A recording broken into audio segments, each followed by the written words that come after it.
नमस्कार दोस्तों, इन्फोटॉस के बहुत ही फ्रेश एपिसोड में आपका स्वागत है। तो चलिए शुरू करते हैं। आज की दोस्तों सबसे पहली अपडेट निकल कर आ रही है आंध्र प्रदेश स्टेट में लॉन्च किए गए कुछ प्रोजेक्ट्स को लेकर, जहां पर दोस्तों आंध्र प्रदेश स्टेट का जो रोड सेक्टर है उसको बेहतर बनाते हुए हमारे minister of road transport and highways Nitin Gadkari ji के द्वारा आंध्र प्रदेश स्टेट में total 51 national highway projects launch कर दिए गए हैं, जिनकी टोटल वैल्यू 21,559 करोड़ रुपीज की है। दोस्तों स्पेसिफिकली जो प्रोजेक्ट्स लॉन्च किए गए हैं इसमें से ज़्यादातर प्रोजेक्ट्स ऐसे हैं जो कि विजयवाड़ा एंड उसके सराउंडिंग एरिया से रिलेटेड है, एंड बहुत सारे प्रोजेक्ट्स ऐसे हैं जो कि आंध्र प्रदेश स्टेट के जो कोस्टल एरियाज हैं उनको कवर करते हैं, और इनकी जो टोटल लेंथ है वो 1380 किलोमीटर बताई गई है। जिसमें अगर कुछ मेन प्रोजेक्ट्स की बात करूं तो नेशनल हाईवे 140 पर चित्तूर से मल्लावरम के बीच में 6 लेनिंग का काम 2331 करोड़ रुपये से किया जाएगा। नेशनल हाईवे 16 पर 70 किलोमीटर की स्ट्रेच जो कि गोंदुगुलानु से देवरापल्ली के बीच में होगी, इसको 4 लेन्स में कन्वर्ट किया जाएगा, जिसके ऊपर 2677 करोड़ रुपये स्पेंड किए जाएंगे।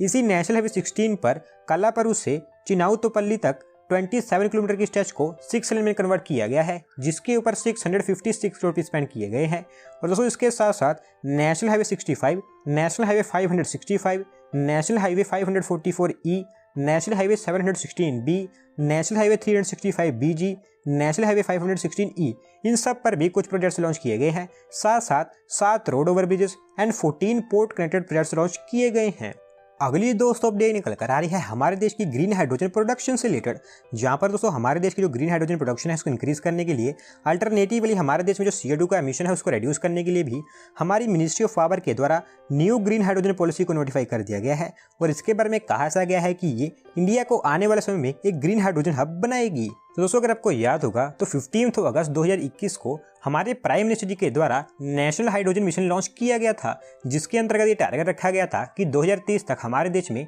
जो ग्रीन हाइड्रोजन की प्रोडक्शन है उसको 5 मिलियन टन तक ले जाना है, एंड इस टारगेट को हमारे देश के जो रेन्यूएबल एनर्जी टारगेट्स हैं उनके साथ साथ कंप्लीट करना था। और अब ये जो न्यू पॉलिसी इसके लिए अनाउंस की गई है, इसके बारे में कहा जा रहा है कि ये जो पॉलिसी है ये इन टारगेट्स को काफ़ी इजीली अचीवेबल बना देगी, जिसके अंतर्गत transmission and distribution licence, waiving transmission charges, grid connectivity, renewable energy use, ये सब चीज़ें अनाउंस की गई हैं। बढ़ते हैं दोस्तों अगली अपडेट की तरफ, जो निकल कर आ रही है हमारे देश के एक न्यू EV चार्जिंग कॉरिडोर को लेकर, जहां पर दोस्तों हमारे देश के इलेक्ट्रिक व्हीकल सेक्टर को पुश करते हुए भारत पेट्रोलियम कॉर्पोरेशन लिमिटेड के द्वारा उनका first EV charging corridor launch कर दिया गया है, जो कि तमिलनाडु स्टेट में चेन्नई त्रिची मदुरई हाईवे पर लॉन्च किया गया है। दोस्तों इस EV चार्जिंग कॉरिडोर के अंतर्गत BPCL के द्वारा इस हाईवे पर टोटल उनके 10 रिटेल आउटलेट्स पर CCC 2DC फास्ट चार्जर्स को लॉन्च किया गया है। और अगर आप इस हाईवे की लेंथ देखें तो ये अराउंड 900 किलोमीटर की है, यानी कि हर एक 90 किलोमीटर के डिस्टेंस पर एक EV चार्जर को बनाकर कंप्लीट किया गया है, जिसके चलते यहाँ पर जो EV कार्स हैं उनको चार्जिंग से रिलेटेड कोई प्रॉब्लम नहीं आएगी, और इसी कारण इसका नाम फास्ट EV चार्जिंग कॉरिडोर रखा गया है। और दोस्तों BPCL के द्वारा ये भी कहा गया है कि ये अभी उनका फर्स्ट फेज है, और अब उनके द्वारा हमारे देश में EV चार्जिंग को सेटअप करने का जो प्रोसेस है वो स्टार्ट कर दिया गया है। इसी तरह और बहुत सारे हाईवेज को वो कवर करने वाले हैं। अगली दोस्तों अपडेट निकल कर आ रही है हमारे देश की सेमीकंडक्टर इंडस्ट्री से रिलेटेड, जहां पर दोस्तों वेदांता ग्रुप, जो कि हमारे देश की पहली कंपनी है जिन्होंने PLI स्कीम के अंतर्गत सेमीकंडक्टर की मैन्युफैक्चरिंग अनाउंस की है, इनके द्वारा इनका जो सेमीकंडक्टर से रिलेटेड प्लान है वो पूरा अनाउंस कर दिया गया है। एंड इसके बारे में कहा गया है कि वेदांता के द्वारा सेमीकंडक्टर्स के लिए $15 बिलियन की इन्वेस्टमेंट की जानी है। दोस्तों सेमीकंडक्टर एक ऐसी इंडस्ट्री है जो कि काफ़ी एक्सपेंसिव एंड हाई टेक वाली मानी जाती है, एंड इसमें सक्सेसफुल होने के लिए काफ़ी लार्ज स्केल पर जो इन्वेस्टमेंट होती है उसकी जरूरत भी पड़ती है। और इसी कारण ये रिपोर्ट्स आ रही थी कि वेदांता ग्रुप इसके लिए 60,000 करोड़ रुपये तक इन्वेस्ट कर सकता है, लेकिन अब इससे आगे बढ़ते हुए वेदांता ग्रुप के द्वारा ये कहा गया है कि वो इनिशियली इसके लिए $15 बिलियन, जो कि 1 लाख करोड़ रुपये से ऊपर होती है, इतने की इन्वेस्टमेंट करेंगे, और फिर इसको बाद में कुछ सालों में $20 बिलियन तक रेज किया जाएगा। और ये जो $20 बिलियन का प्लान है इसमें से इनिशियली $10 बिलियन डिस्प्लेस के लिए, $7 बिलियन सेमीकंडक्टर्स के लिए होंगे, एंड वही जो रिमेनिंग $3 बिलियन हैं वो सेमीकंडक्टर का जो एक्सपांशन है उसके लिए किए जाएंगे। और साथ साथ इनके द्वारा ये भी कहा गया है कि 2025 तक उनके इंडियन मैन्युफैक्चरिंग प्लांट से वो इलेक्ट्रॉनिक चिप्स एंड डिस्प्लेस की मैन्युफैक्चरिंग स्टार्ट कर देंगे। अगली दोस्तों अपडेट निकल कर आ रही है Indian instant real time payment system UPI को लेकर, जहां पर दोस्तों नेपाल गवर्नमेंट के द्वारा ये कहा गया है कि अब वो इंडियन UPI सिस्टम को उनकी कंट्री में भी लॉन्च करेंगे। एंड इसके लिए NPCI इंटरनेशनल पेमेंट्स लिमिटेड, जो कि हमारी NPCI की एक इंटरनेशनल आर्म है, इन्होंने गेटवे पेमेंट सर्विसेज एंड मानोम इन्फोटेक इनके साथ में एग्रीमेंट साइन कर लिया है। तो दोस्तों गेटवे पेमेंट सर्विस ये नेपाल में एक ऑथराइज्ड पेमेंट ऑपरेटर है एंड मानोम इन्फोटेक एक बेंगलुरु बेस्ड कंपनी है जो कि इस जीपीएस के साथ में मिलकर नेपाल में यूपीआई को डिप्लॉय करेगी और इसके थ्रू होगा ये कि नेपाल ऐसी पहली कंट्री बन जाएगी जो भारत के यूपीआई सिस्टम को एक्सेप्ट करेगी और इसके साथ साथ इंडिया नेपाल के बीच में जो क्रॉस बॉर्डर पेमेंट सिस्टम है वो भी बेहतर होगा और सबसे बड़ी बात तो ये होगी कि हमारे देश का जो यूपीआई सिस्टम है वो ग्लोबल जाने के लिए भी काफ़ी स्ट्रॉन्ग बनता चला जाएगा। अगली दोस्तों अपडेट निकल कर आ रही है हमारी इंडियन रेलवेज को लेकर, जहां पर दोस्तों मालदा टाउन रेलवे स्टेशन जो कि वेस्ट बंगाल में हमारी ईस्टर्न रेलवे जोन के अंडर में आता है, इसको अब IGBC सिल्वर रेटिंग दी गई है और ये rating confederation of Indian industry के द्वारा दी गई है। दोस्तों इंडियन ग्रीन बिल्डिंग काउंसिल यानी कि IGBC एक ग्रीन इनिशिएटिव है जो कि कन्फेडरेशन ऑफ इंडियन इंडस्ट्री के द्वारा लॉन्च किया गया है एंड ये एक ऐसा इनिशिएटिव है जिसके अंतर्गत हमारे देश में अलग अलग सेक्टर से रिलेटेड कन्वेंशनल बिल्डिंग के बेसिस पर रैंकिंग एंड रेटिंग दी जाती है और एज ऑफ नाउ हमारी इंडियन रेलवेज के बहुत सारे रेलवे स्टेशन को उनके ग्रीन इनिशिएटिव के बेसिस पर इस तरह की गोल्ड, सिल्वर, प्लैटिनम इस तरह की रैंकिंग्स दी जा चुकी है और अब मालदा टाउन स्टेशन की बारी आ गई है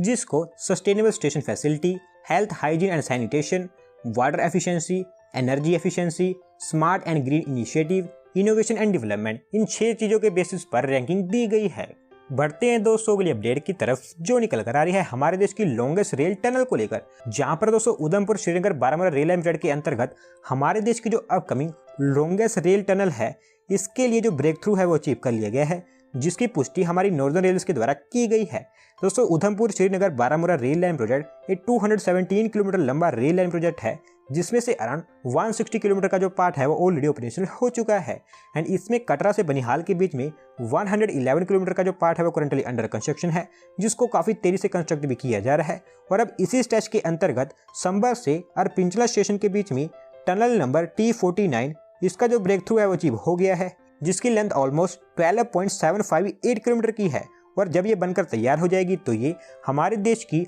लॉन्गेस्ट रेल टनल होगी क्योंकि इससे पहले पीर पंजाल रेल टनल जो कि बनिहाल से काजूगुंड सेक्शन के बीच में बनकर तैयार हो चुकी है वो हमारे देश की लॉन्गेस्ट रेल टनल थी जिसकी लेंथ अराउंड 11.2 किलोमीटर की है, लेकिन अब ये न्यू रेल टनल इस पीर पंजाल टनल को रिप्लेस करेगी।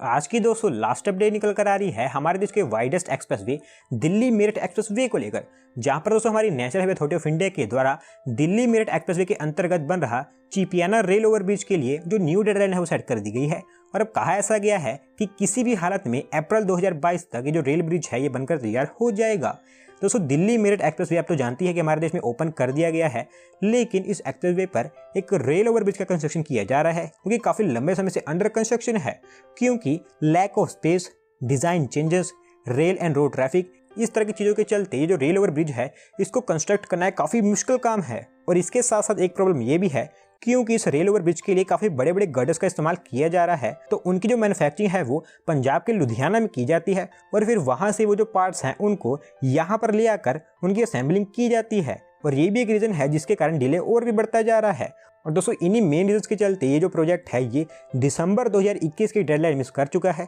लेकिन अब कहा ऐसा गया है कि अप्रैल 2022 तक किसी भी हालत में इसको कंप्लीट किया जाएगा। तो दोस्तों आज की वीडियो में बस इतना ही। अगर आप अपनी तरफ से कोई अपडेट सबमिट करना चाहते हैं तो डिस्क्रिप्शन में दिए गए लिंक पर क्लिक करके सबमिट कर सकते हैं और अगर आज की वीडियो पसंद आई हो तो वीडियो को लाइक करें, चैनल को सब्सक्राइब करें। धन्यवाद आपका वीडियो को देखने के लिए।